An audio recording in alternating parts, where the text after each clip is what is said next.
Hi friends, welcome to அழகிய இல்லம். இன்றைக்கி நம்ம பாலக் பன்னீர் ரெசிபி தான் பார்க்க போகிறோம்.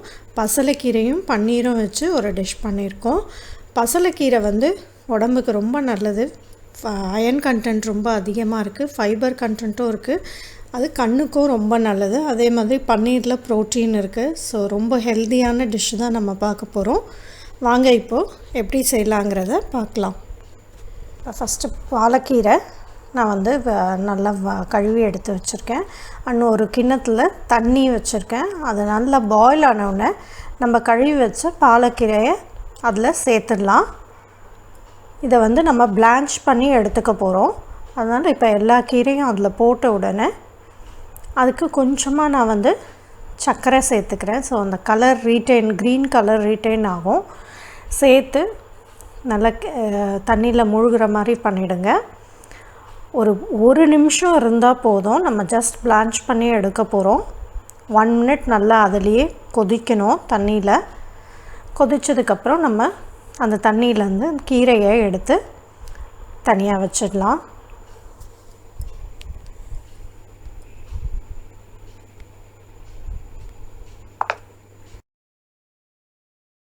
இப்போ ஒரு மிக்ஸி ஜாரில் அந்த கீரையும் 2 பச்சை மிளகா 2 துண்டு இஞ்சி சேர்த்து நல்லா இந்த மாதிரி பேஸ்ட் மாதிரி அரைச்சி எடுத்துக்கோங்க. நல்ல கலர் க்ரீன் கலர் அப்படியே இருக்குது. இப்போ இதுக்கு தேவையான மற்ற பொருள் பார்க்கலாம். பாலக் பேஸ்ட்டு, அப்புறம் வெங்காயம் 1 கட் பண்ணியிருக்கோம், தக்காளி 1 தக்காளி, மிளகாத்தூள், தனியாத்தூள், கரம் மசாலா, கசூரி மேத்தி, உப்பு, பட்டர், முந்திரி ஊற வச்சுருக்கேன், அதை அரைச்சிக்கணும், அப்புறம் பன்னீர் க்யூப்ஸ், சீரகம், பூண்டு கட் பண்ணி வச்சுருக்கோம். இப்போ ஒரு பேனை ஹீட் பண்ணி பட்டர் அதில் போட்டு பட்டர் நல்லா உருகுனதுக்கப்புறமா நம்ம கொஞ்சமாக சீரகம் அதில் சேர்த்துடலாம். 1 ஸ்பூன் கிட்ட சீரகம் சேர்த்துருக்கோம். சீரகம் பொரிஞ்சதுக்கப்புறமா நம்ம கட் பண்ணி வச்ச பூண்டு அதில் சேர்த்துடலாம். பூண்டு கொஞ்சம் ப்ரௌனிஷ் ஆன உடனே வெங்காயத்தை சேர்த்துடுங்க. சேர்த்து நல்லா வதக்கிக்கோங்க. வெங்காயம் நல்லா வதங்கணும். வெங்காயம் கொஞ்சம் வதங்கினதுக்கப்புறமா நம்ம கட் பண்ணி வச்சுருக்க தக்காளியை அதில் சேர்த்துடலாம். வெங்காயம் தக்காளி நல்லா வதங்கணும். இதுக்கு வதங்கிறதுக்கு தேவையான உப்பை சேர்த்துக்கோங்க. சேர்த்து நல்லா வெங்காயம் தக்காளி வதங்கினதுக்கப்புறமா நம்ம மிளகாத்தூள் 1 ஸ்பூன் போட்டுக்கிறேன், தனியாத்தூள் 1 ஸ்பூன், கரம் மசாலா ஒரு 1/2 ஸ்பூன் போட்டு அந்த மசாலாவும் இந்த வெங்காயம் தக்காளியோடு நல்லா வதக்கிக்கோங்க. கசூரி மேத்தி கொஞ்சம் சேர்த்துக்கிறேன். சேர்த்து அதையும் நல்லா வதக்கிடணும்.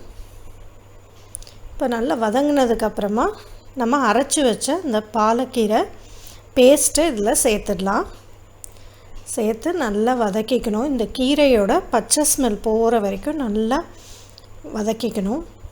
இப்போ தண்ணியாக இருக்குது, நல்லா சுருண்டு வரும் நம்ம வதக்கிக்கிட்டே இருந்தோம்னா.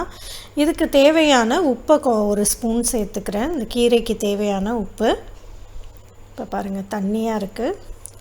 ஸோ நல்லா இதுலேயே ஸ்லோ ஃப்ளேமில் வச்சு கொதிக்கணும். கொஞ்சமாக பட்டர் சேர்த்துக்கிறேன், ஒட்டாமல் வரும்.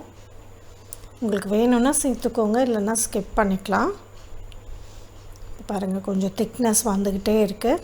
அதுக்குள்ளே நம்ம முந்திரியை பேஸ்ட் பண்ணி எடுத்துக்கலாம். இப்போ இந்த கீரை பாருங்கள் நல்லா திக்னஸ் கொடுத்துருச்சு, நமக்கு நல்லா வெந்துருச்சு. ஸ்மெல்லும் கொஞ்சம் அந்த பச்சை ஸ்மெல்லெல்லாம் போயிடுச்சு.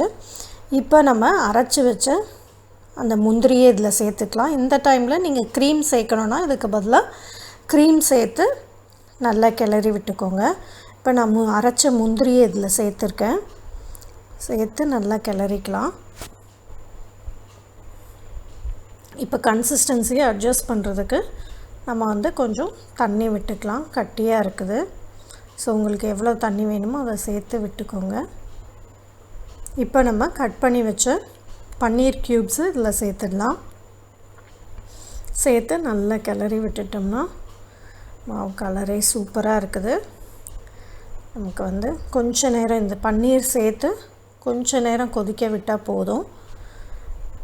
இப்போ சூப்பரான நமக்கு பாலக் பன்னீர் ரெடி ஆயிடுச்சு. ரொம்ப ஹெல்தியான அதே சமயம் டேஸ்டியான ஒரு டிஷ்ஷை செஞ்சு பாருங்கள். நன்றி.